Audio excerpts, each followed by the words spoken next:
Welcome to the Everlasting Podcast, the ultimate destination for CEOs, founders, and changemakers like you, who are not only satisfied with success, but striving to create everlasting fulfillment.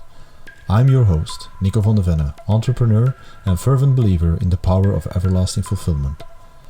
Do you find yourself pondering what's beyond success? Have you ever thought about everlasting fulfillment? If so, you're in the right place. Here, we don't just talk about business, we talk about the journey from success to fulfillment. We'll engage in insightful conversations with distinguished CEOs, founders, entrepreneurs, and experts in various fields each week. We'll uncover the secrets to creating a sustainable business, transcending societal norms, and building everlasting fulfillment. So if you're ready to go beyond profits and accolades to create everlasting fulfillment in life and business, stick around, because the Everlasting Podcast is the strategic insight you've been waiting for. Hello again, everybody. Welcome to the podcast. We have another very interesting interview today. We have Ann-Sofie. Ann-Sofie, I'm going to let you introduce yourself. And so tell us, who are you and what do you do? Hello, everybody. My name is Ann-Sofie Van Parys. I'm working for the family business Ann-Sofie. So Ann-Sofie, it's called to myself Ann-Sofie and my brother Matthew. So it's founded by my father almost 30 years ago. And since this summer, I'm taking the leadership role. I'm the general manager of the company. Cool. Okay. What do your company actually do? What do you guys produce? Because we had a conversation right before the podcast, and I'm very intrigued by the technology that you're putting out into the world, because I think there's a lot of listeners who are going to be interested in this story. So it all started with my dad, who was selling assembly solutions in automotive. And back in the days, we had customers like Ford, Renault, Opel. As you can imagine, all those companies by now, they don't exist anymore, so they offshore to other countries. So we needed to reinvent ourselves, and then we looked to other opportunities, and we founded a company in the UK. So we have a business in the UK, and gradually we found that selling hardware is hard. It's becoming more and more a commodity. It's a very mature market. And there was an opportunity with our customers that were saying, like, it's hard to guide operators, and it's also hard to understand what humans are doing on the shop floor. And based on that input, my brother then joined the company 7 years ago. And he was like, okay, why not developing a software that is guiding operators, making sure they make no mistakes? So initially that was combined with the hardware, the tooling side we were doing. So assembly tooling in combination with operator guidance. So if an operator is tightening something, then you get real-time feedback on what he's doing, and everything is locked. So that's always very interesting for the production manager to know what's happening. And 7 years later, it's a software that is used in a lot of automotive companies, customers like Jerry Land Rover, Bentley in the UK, for instance, but also more and more for other use cases, like in aerospace or just the general manufacturing. Wow. That's a big spread. So if I understand, you guys came over from the hardware story to the software story by just, getting an idea of what the experience is of an operator, or let's say the manager of the operator's floor, to switch over to a solution that actually guides people on which steps they need to take. Exactly. I can imagine standing there right in front of a machine, the dumbass that I am. I am standing there and just saying, okay, I need to do a job. I don't know what. And your software would actually explain to me step by step what needs to be done. Is that what this story is about? Yeah. Spot on. That's really what it is about. So there were actually two trends that we were seeing where this solution gives an answer to. And one of them is the war of talents. So it's very hard to find skilled labor, motivated labor also as well. And the biggest concern for many production companies is quality. because if you don't find the people, you can't produce. But of course, if then less skilled workers would do something, you want to secure the quality. That's one trend we're seeing. And another trend is the fact that a product today is so complex. If you would buy a car today versus 10 years ago, you have so many options. It's not only for cars, it's for everything. If you just want to buy something from Amazon, the dish machines, the options you have, it's incredible. So your product became more complex. So your process became more complex. And how can you secure the quality of your production processes? That's very hard to do. And the fact that, okay, there was a lot of automation for the last decades. Production companies are just looking to, replace people by machines, by robots. But that's not always the best solution, of course, because it's a large upfront investment you need to do. You need to have the engineers to program those things, and you can't find always those engineers. And especially if your product is very complex with a lot of handlings, typically humans would do it because you can't program all the steps. And that's exactly the idea, that we can, for very complex products, show the operator the correct instructions. And we do that by showing instructions on a PC screen, but also a camera would validate if the operator is doing something in a correct manner. And even we look to other technologies like augmented reality, which is projecting instructions in front of the operator, which is very visual for him, what he needs to do. So he can really focus on just the handling itself, rather than having like a manual full with text without any visuals. And it's all focused on avoiding mistakes. Well, I find the whole camera story quite intriguing. So it actually analyzes the moves and well, the several different operations that somebody is doing, and then making the basic decisions to saying, oh, that's right, or oh, that's wrong. If this is really complex story, you know, I'm well, AI is the hype, so I'm just going to mention it. But if we look at all those new solutions that are coming up, the story that you're telling me is pretty heavily advanced towards assessing situations. So you're actually using certain intelligence. Is it AI, or is it something really programmed? Yeah, so there we really focus on software development, and we try to connect with any type of camera, any type of projector. So we work with market-leading suppliers in vision systems. So that's the camera system. So yeah, they have all that knowledge. Those cameras do exist with AI technology, edge learning technology, and we just will communicate with it. So this way we will be able to be more future-proof and being compatible with the newest releases that they will launch. So that's kind of our thing. We are not really developing technology ourselves, but we will just look, what's out there in the market, and we will make sure we can communicate with that technology. Cool. So you're landing in the middle layer, where you have the technology, which is absolutely great. You don't have to reinvent that. And then you have the actual operating person, let's say, and you guys just kind of, land in between the technology and the actual person to give them the solution and explain what exactly they need to do. Yeah, spot on. Our higher purpose is really to focus on humans and on human-centric assembly, because we strongly believe you will never replace humans in factory.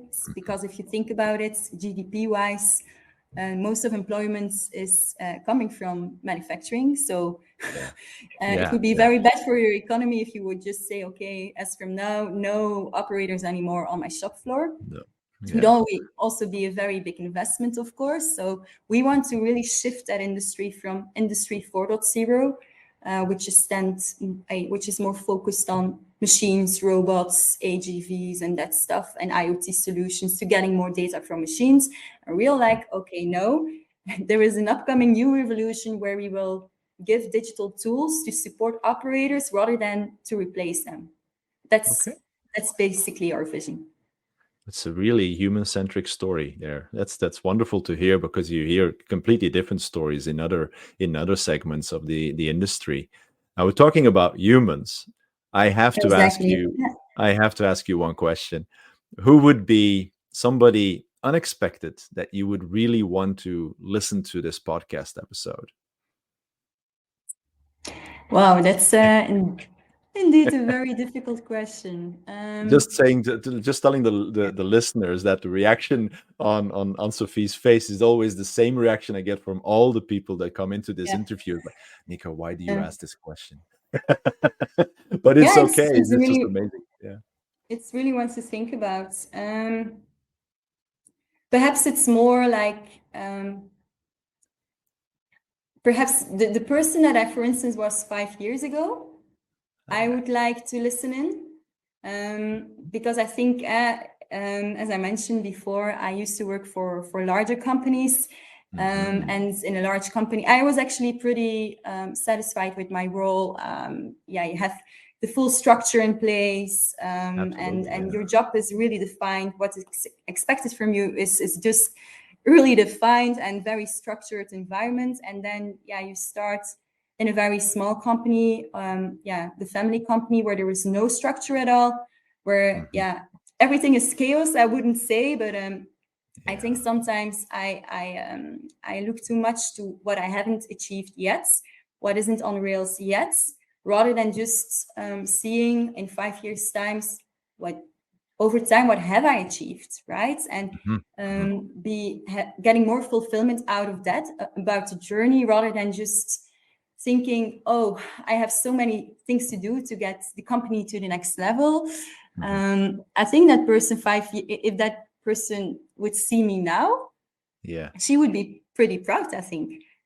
And Cool. it's sometimes we Yeah. just and even the opposite. I think the person 5 years from now that I would be Yeah. Yeah. Yeah.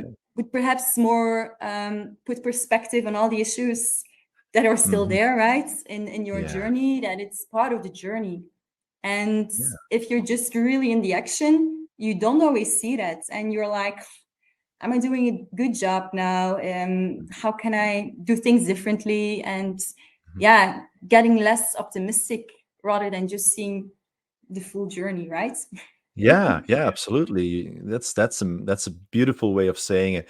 And indeed, if you're doing these kind of things, so you're building a company, even if it's something that exists and you're upgrading it to the next level, or you're going evolution wise, like it's not upgrading, it's kind of you're evolving into a new Exactly. story. Yeah. Basically, that's it.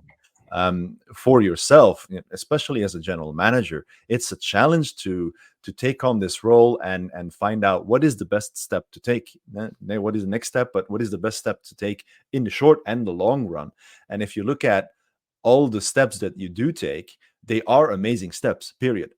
You take a decision, you do it, and you take the next step, even Mhm. if it's a step that might at some point say, we could have done that differently. At least you're taking those steps. And I find it amazing that you're talking about yourself like 5 years ago. If you're Did you know 5 years ago that you would be sitting in this position? Oh, Was that never. No, no, no, no, no, sure? no, never. Yeah. Um, it came by surprise. So I used to work 5 years for Barco, Mhm. amazing company to work for.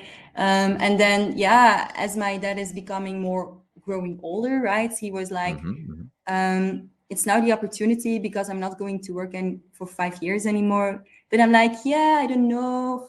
It's really the entrepreneurship and the other type of business we are doing is not always my cup of tea. I would say I'm more a fan of the software business, but yeah, Oh that's yeah. between us. But then, yeah, Just mentioning there's people listening. I almost forget. I almost forget. So I hope my They dad most won't certainly listen. will. um, yeah, and then I just started and I said, okay, I will just give it a try. Let's see. I don't Mhm. know. And then, yeah, last summer, out of the blue, he just called myself and my brother. I will never forget. And he just said, look, it's up to you guys. I will take a step back. I want the software to flourish.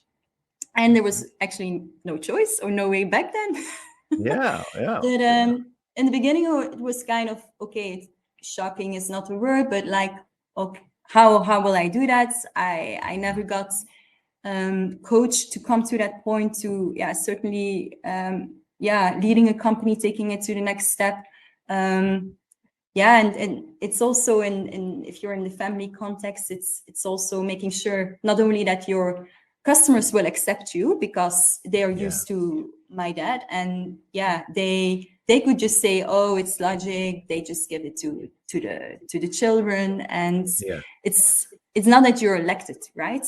And the same for your internal employees, right? How will they accept you? How will they see you?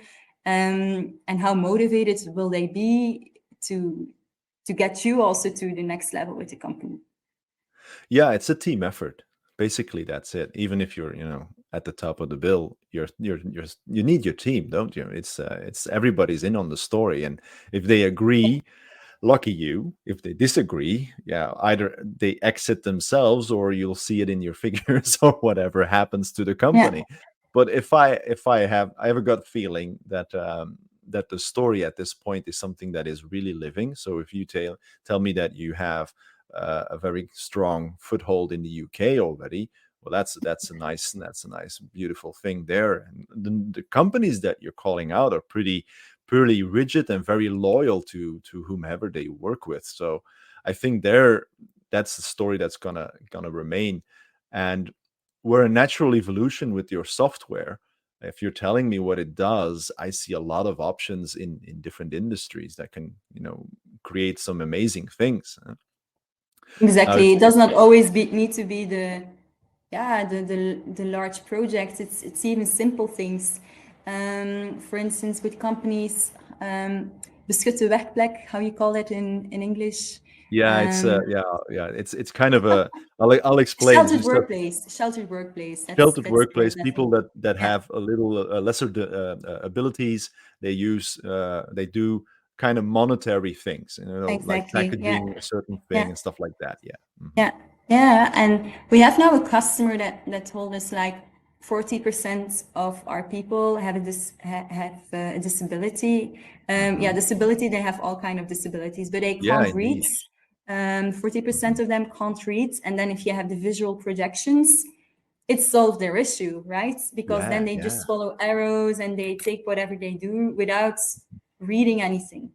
So just to call out another market opportunity, it's indeed, it can be very broad.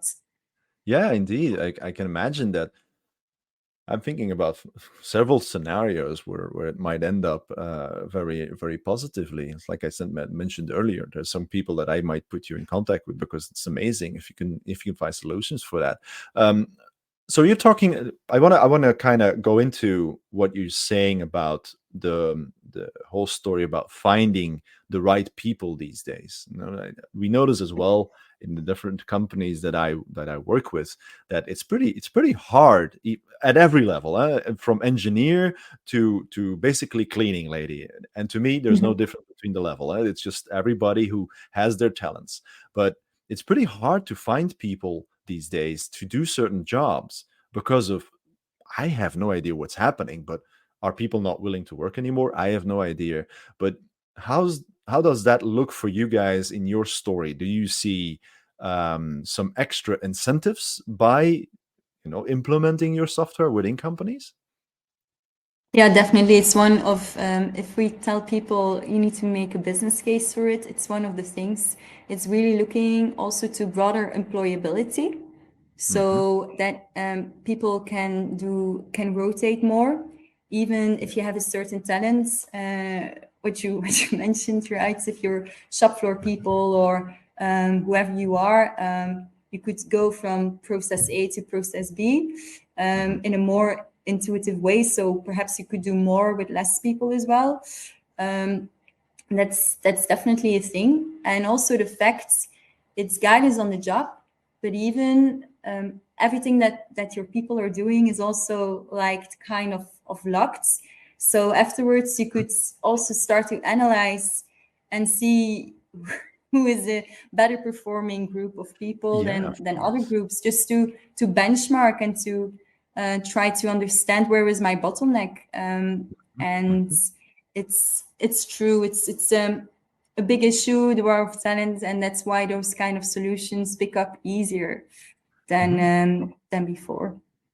Yeah, because I've another thing that I was thinking about is like language barrier, like you're saying, and people do not or not who do not have the ability to read or the understanding to read. That's one point. But then you have, well, for instance, my wife is a language teacher, German, English, Dutch. And she recently went into a company here locally in Hamme, which is in Flanders, where they do rope creation of ropes for the sailing for shipping. Um, and there were like people from there for Pakistan, I think Iran, and so kind of the languages that for us are completely different than what we are used to. You know, you look at Germany or Holland, we kind of understand what's going on there if they're talking. You know, it's kind of the same sounds that come out, but they have a completely different way of spelling things and stuff like that. And so she was explaining basic Dutch things to them. And I see a lot more people like that coming into our country doing the labor that you're mentioning, like being operators and so on. So if I understand, then the visual cues actually guide them from day one, even without having a lot of information supplied to them. They can be put into the position a lot quicker by your Okay. software then. And even there is the option for automatic language translation, which means Okay. that, yeah, if you log in, Nico, and you want to see it in French, you will see it in French, the instructions as well. So, instructions, one part is just an instruction that you give on the screen, for instance, and then indeed, additionally, with a lot of visual, because people are visual learners, or most of the Indeed. people will recognize more things like a visual, a photo, or whatever, rather than describing it in words. Yeah. Yeah, well, that's something that I think there's a lot of room there for some companies to, going quicker to the operator instead of, like we sometimes say, quicker to market. We can have an operator quicker to the machine in that way. No, but it's true. So We have actually kind of some use cases where machines became more quicker, but the operator can't follow. So okay. they, if your machines become quicker, and actually then you just displace your bottleneck, the operator. But if your operator can't manage that increased efficiency anymore because of the over complex workflow, then you don't have any efficiency in the end because you just replace it. So yeah. Okay. Yeah, I find it really amazing what you guys are creating. If there's always the hardware story that you've mentioned earlier, and now the software. What are the challenges that you've been in a role for a couple of I know it's summertime, you said that the It's start was summertime. so just a 8 couple of months months, already. 7 months. Yeah. Yeah, so just a couple of months already. So what are the challenges that you yourself have been confronted with, except for the ones that you've already mentioned? I think first of all, it's still the transition from the hardware to the software business. It's not something to underestimate. Either you start in hardware and you keep it, or either you go for a software company. But it requires a fully different approach. You have a different business model. So we go from product selling on features and price in a very competitive market, towards software where you sell licenses, where you have more predictable revenue streams, but also sometimes longer sales cycles because it's technology and it's something not everybody is familiar with. So that's one of the things, and that requires a different type of organization. You need to look for new developers, also how you will organize your development team with sprint reviews, etc. So attracting engineers to set it up for you. You need to have more technical salespeople that really understand solution selling rather than what we just mentioned, like what will you save, what's your return on investment. It's because you can have less skilled workers on the job, you will avoid mistakes with X amount %. It's a totally different type of selling, rather than saying, oh, you need a tool and everybody knows what a tool is. They just have a few quotes that they ask for and they will go for the cheapest one in general. It's Yeah, that's a general rule.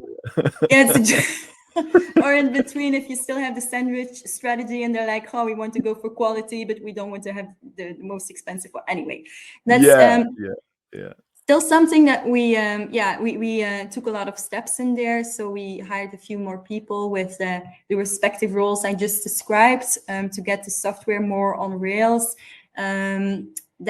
That's definitely something we were looking into, and it's challenging to find the right people. We just discussed, to find Yeah. engineers, developers. And then another challenge we're having is the fact that we also have a company abroad. So UK, since Brexit, I don't think it's a surprise, but it's sometimes more challenging, because of you need to have certifications for certain products. You have things that get lost in custom, and it's a fully different dynamic since Brexit, and that's still continuing. I find. And I just think from a general perspective, taking the lead now, and being a female in a very male-driven environment, which is manufacturing, and then trying to sell technology to manufacturing, it's I don't have a lot of peers, and if you know one, just let me know. I think so. And that's still a challenge. Even if I think for my customers in the decision-making roles, they are not a lot. So it's really male-driven, and it's still. I'm not going to say discrimination or things. That's not how I feel it, but it's finding your way. How will you define yourself? How will you make your mark? It's a different animal. Yeah, absolutely. I can understand. Yeah, it's pretty challenging. I've always found it. I grew up seeing everybody very equal. So I've never had any issues.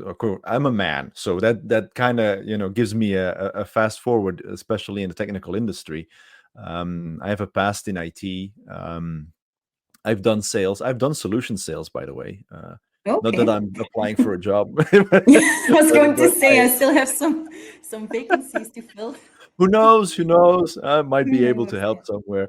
But Yeah. no, I know in solution sales, there was a classic saying of "give them three prizes, win one." That was the story that we always had, and I always gave like the cheapo. I said they're never going to take that one, and then the high level, full option, bells and Yeah, whistles exactly. story, Package. and Yeah, then it's you good. give the solution that you think this is going to be the best one for the customer. Yeah. Indeed, but it's not only that, it's also I took a long time discussing things with customers, and I always had a strategy where we had a salesperson and I was a solution architect.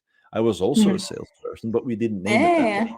So Yeah. we had a double strategy, and I had Okay. one guy I work with a lot, and we had a very good strategy where he was always the one who's annoying and asking for budgets and so stuff like that. I needed to know that, but I talked to the technical people and only to the technical people. And then, because of that, I was able to create a solution that the technical guys wanted.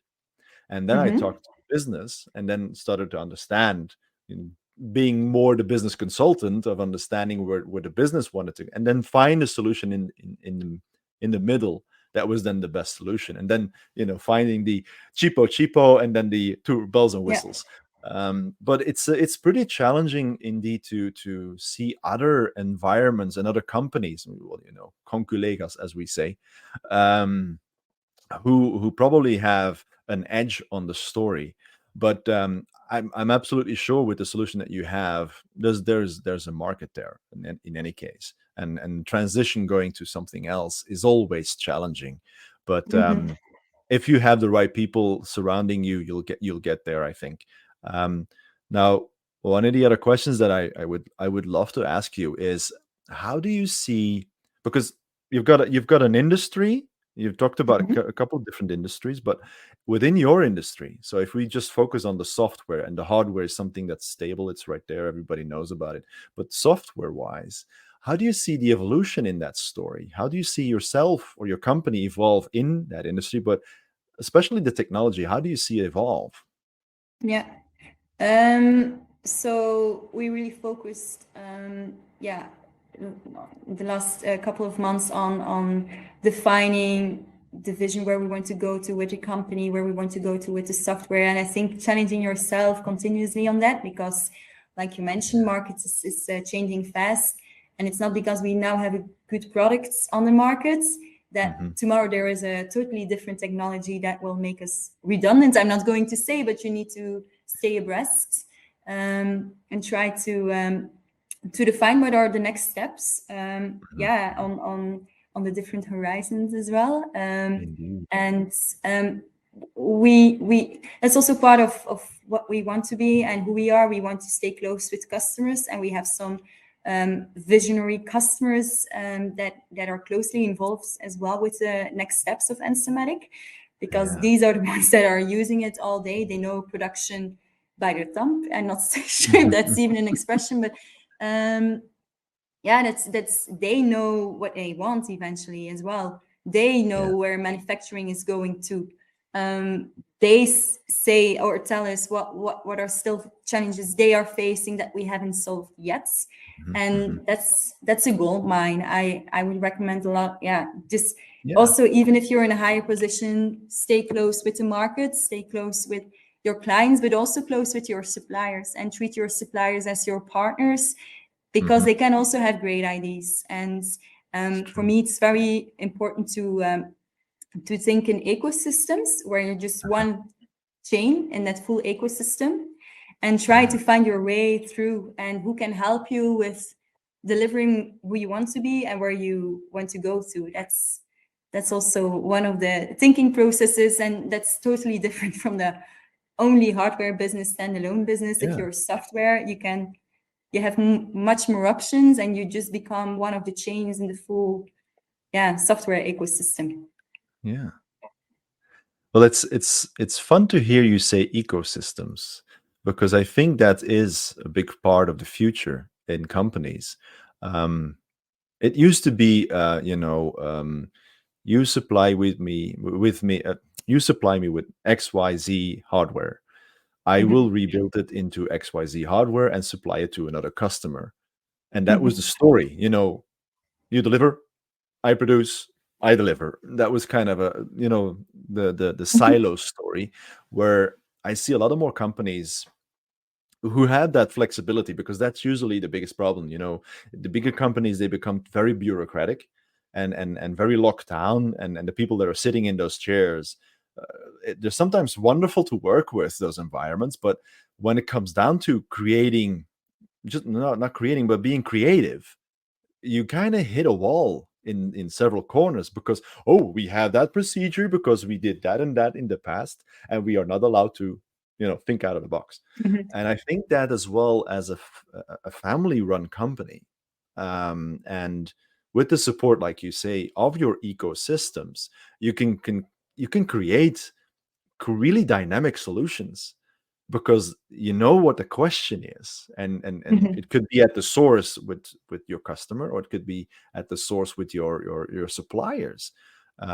So I always enjoy when somebody says ecosystems and applies it in that way, The not only buzzword as well, but it's a buzzword, yeah, but it does define where we're going, because there's a lot more going on than just sitting in your corner office and saying you have to do this and this and this.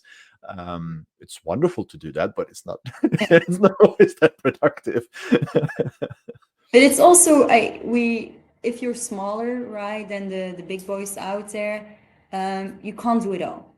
So you need to make choices, and then sometimes it's smarter just to say, I can't do it, but I will make sure I can communicate with it. So I'm still part of the total solution, Yeah, rather than thinking, oh, I will put it on the next roadmap, and I will within 1 year I will also be capable of doing so. That's Yeah, that might hurt your business very heavily. Might it not? Yeah, yeah. If you're flexible enough with your technology, then you can fit it somewhere, and quick release stories, but then exactly. decently quick release stories. Okay. Well, there's a couple of very straightforward challenges in what you're saying. Now, if you look at what you mentioned, where you find your ideas of what's out there with your suppliers, and at the customer side, you're probably listening very closely to what's going on there. Um, Now, you've jumped from being somebody who's employed within a big company to the entrepreneurship or general manager position. What are the biggest things that you've noticed that are differences in that jump, I would say? Are there commonalities? Let's start with commonalities. That may be easier. Perhaps. Yeah, that's in bigger organizations. For instance, I was mostly employed in marketing roles.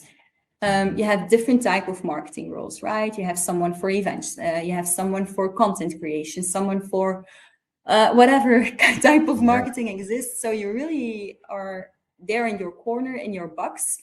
And if something happens, it's so easy to say, oh, that's not my responsibility. You need to talk to that guy. So Yeah. it's the accountability is less present, I would say, even though, of course, you're accountable for your thing. But yeah, if you're the lead role, for instance, then yeah, everything is your responsibility, even if it goes from I don't know, the electricity that breaks, or all those, firefighting.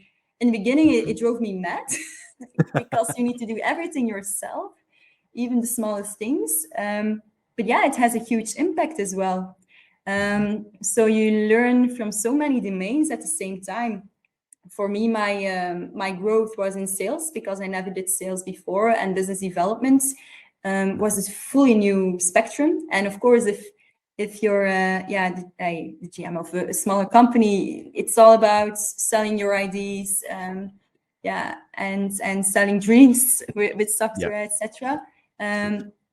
But also the fact that other domains like the finance part of it, that you really need to make the numbers at least for yourself, knowing to base your strategic decisions on as well. So it's a fully new thing. It's much broader rather than in being in a bigger company where you have all those support structures for you and everything is done for you. If you want to go to the US, then everything, they will book your flights, everything is Yeah. done for you. Whereas if you want to organize an event yourself, try to, even in the beginning, it's very being with the boots in the mud, trying to Yes. find someone who will create banners for me. Making sure that you have sent an email to everybody that could be interested to come over, all the preparation, but also once it's done, it's finished your event, and the follow-up. It's so much more that it entails. But you're tackling it. That's the amazing part. If you've been there for several months now, and you've actually been doing it, so it's clear that you have the innate talent to do these things. Or are you supported by other people within your environment that guide you in these stories, or how does that happen right now? Good question. Being small, 11 people. It's still, I feel I cover a lot of domains still, Yeah. because you need to make decisions for each of them. Where it's from a project management perspective, all the project that needs to be delivered, and one project took longer than another. So which one will you prioritize? You need to make a decision on that. Then on marketing, are we going to focus on new videos, or do we want to launch a new digital marketing campaign this month? Decision to make. From a financing point of view, how are we going to finance our growth? What are the decisions we will take?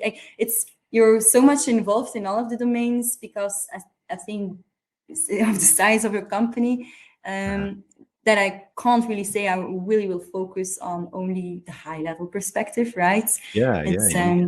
very still with the boots in the mud. Is that an expression even? Well, it's somebody should understand being with Yeah, the I boots in hope the mud. so. Yeah, it's a real Flemish thing, but I think people understand that you're actually standing Yeah. there with your boots in the mud. I've launched a new hashtag on LinkedIn then. Oh yeah, let's use that one. I'm gonna try to remember this one and just put it in Yeah, there. Hashtag good. boots in the mud. No, Yeah. I know another company that actually uses that phrase as well, but then in Dutch to talk to Yeah, of their course, a lot of people do so. It's uh, but it is true. As a leader, there's either you. Well, I've learned in the years of managing teams of over 300 people to teams of 15 people. There's a very big dynamic difference in how you tackle um, leadership. Um, and if you're talking about boots in the mud, that to me sounds like you're the one standing in front of the horses pulling the carriage, together with all the people that you work with, where there's a lot of leaders that sit on the carriage and direct people towards where they need to go. To me, both parts are important. The one on the mhm. carriage is the strategist, and the one in front of the carriage is the leader guiding everybody where they need to go.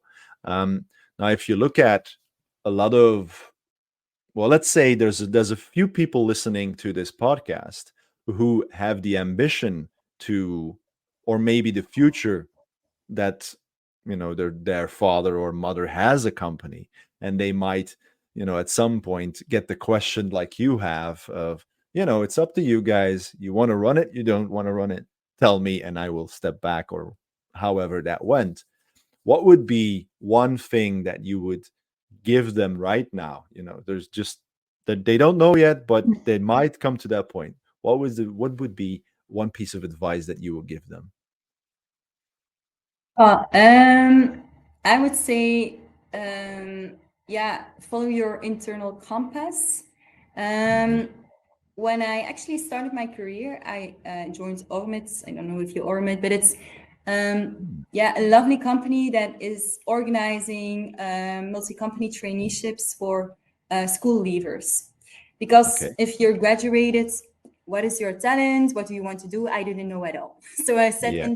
instead of joining a big organization, I first want to find out what are my strengths. Mm. I'm a generalist, I'm a business engineer. So, what are my strengths? How can I make the difference? Right. And what gives me energy? Mhm. And they also really focused on coaching and leadership courses. And there was like one course, it was 2 days, I will never forget. And you were hypnotized. So Cool, yeah, cool. really, Yeah, yeah, it was a cool experience, not for everyone. It was also yeah. a bit scary, but Mhm, it really went back to what are your true values and what really mhm. gives you energy.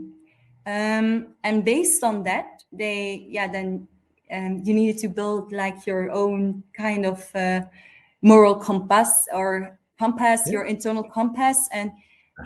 they also said if there are a few values, and for everybody that's different. Mhm. But if you deviate too much from those, you will never be sustainable in your in your growth, or it will put a lot of load on you if you don't follow that. Mhm, And for me, mhm. for instance, there were things like authenticity is for me very important, integrity, vitality, and growth mindset. Those were the four. I just know them Nice, because nice, of nice. that Yeah. course, so I could recommend it to a lot of people. If you don't know it for yourself, Mhm. and if in whatever you do, it's really against those values, think Yeah. twice, I would say. So try to find your way. And even indeed in a general management position, it's sometimes hard to be authentic, right? It's those kind of thing. I'm thinking of it. How can I stay true to myself? Because Mhm. otherwise, I know I can't be successful in it. Because Mhm. yeah, Mhm. it will be an energy drain for me. So that would be one of my advice. Know for yourself what are your values, makes you who you are today, and don't try to derail too much from it.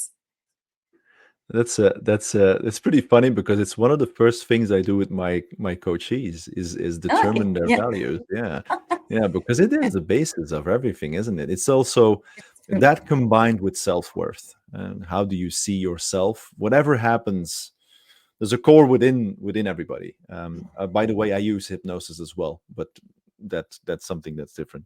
Um, so there's a core within ourselves, and when I look at the story of self-esteem, that's external. You see a lot of successful people, driving around with their Lamborghinis and having villas and whatever. It's nice, but it's external. Where when you go to your internal, your self-value and those values that you're mentioning, Mhm. they are basically, yeah, it's beautiful how you said it, your compass. And if you worked against them, you will also feel differently and feel Exactly. awkward, Yeah. and you're Yeah. sitting there in a meeting and saying something that is actually opposite towards what you actually wanted to say. It's gonna be, no, it's not gonna It's work. not And natural simple anymore, and comes people will feel and see that. yeah, Um, yeah, but it's especially sometimes, it's not always easy to follow that. It's yeah, absolutely, and sometimes you absolutely. need to deviate a bit from it. But in the end, you need to make sure, in the longer run, that you stay true to that.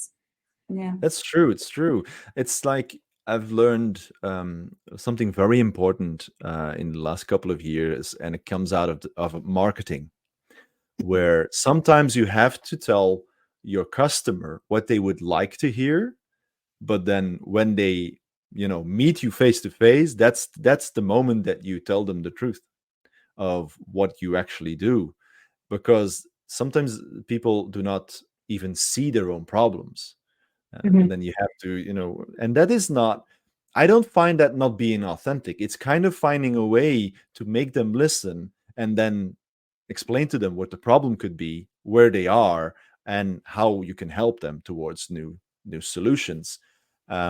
Because I had a whole discussion about that with somebody who was really, authenticity was key and this, and you always have to be telling the Exactly. truth. And I said, I never lie. I actually never lie. I only tell them different things than what they like, that what they need to Yeah, hear. it's But I not tell them about what they like. lying. Sometimes it's just being yourself, and Yeah, yeah, for yeah, everybody it has a different meaning, I think. yeah, Uh, absolutely, absolutely. So I've got one more question for you, and oh, yeah. okay. Is that So it? yeah, it's been amazing to me. It's like, wow, very impressive what you guys are doing. I might come up with Thank another you. question after that, knowing me. But regards to your own fulfillment, Hmm. you're in the role right now. Um, what is the one thing you would like to hear from the very last listener of this podcast episode? So in, I don't know, in the future. Oh, I would say, don't underestimate the underdog. Oh, that's a good one. That's It's a true. good I one. think people take things for granted, and they don't always see what's happening around. So, Yeah. That's something that, yeah, that's interesting. You want to elaborate on that, or is it just something you want to stay out there? perhaps in a bar with a pint or something. That's a good idea. That's a good idea. But it's true. Yeah, it's perception is something that is very real. People put a stamp on somebody, and they go from there. But sometimes that stamp kind of drops off and turns into something completely different that they did not expect, Hmm. which Exactly. is sometimes a good thing. Most of the times, yeah. Yes, indeed. So, Anne-Sophie, is there anything else that you wanna tell us today about yourself or your company or anything related? No, I don't think so. I really enjoyed just putting a perspective on the business, but also on who I am, the challenges we are facing, and being open to that. Yeah, I enjoyed it. So no, I don't have additional things I'm wishing to say. So Super. So, for our listeners, of course, we are going to ask you where can they find you, and how can they reach out to you or your company if they are interested in the solutions that you bring. they can always find me in Ghent. So the company is based in Ghent. Yeah, the address details we can share. Yeah, we Yeah. also have a Yeah. website. It's ansomat.co, because the COAM, COM, I mean, was already bought by someone else. That's annoying. Yes. Okay, it's not a world problem, but yeah, it's sometimes. Yeah, So yeah, yeah. you can always reach out to myself, reach out on my LinkedIn profile, just text me, and of course I will reply. Yeah, you do. You do indeed. Very quickly, I actually. do. Yeah. Yeah, that's fun. It's fun. Not everybody does, by the way, but anyway, not pointing fingers, but and indeed, of course, people can contact me as well, and I will get you in touch with Anne-Sophie. In any case, so thank you very much, Anne-Sophie. I know you have an enormously busy schedule and a lot of stuff on your mind. I find it amazing that you took the time to go through this interview, this torture of an interview. Uh, Difficult questions sometimes. Yeah, yeah. well, yeah, I'm no for that. No. So, yeah, thank you very much, and thank you Thank you everybody for for having listening. me. Oh, it's a pleasure, and we will continue talking after this, and nobody will hear us because it's going to be interesting. But I hope to hear or see everybody next time on the next episode. Have a great time. Bye bye. Thank you for listening to another episode of the Everlasting Podcast. Don't forget to follow or subscribe or share this podcast episode with your friends. If it's inspiring to one person, the impact is clear. You want to know more about the everlasting fulfillment? Contact me on LinkedIn or go to my website www.nicovandevenene.com. That is www.nicovandevenene.com. Feel free to pick up your own ebook on the Beyond Success strategy. I hope to see you again next time during our next episode. Have a Beyond Success day.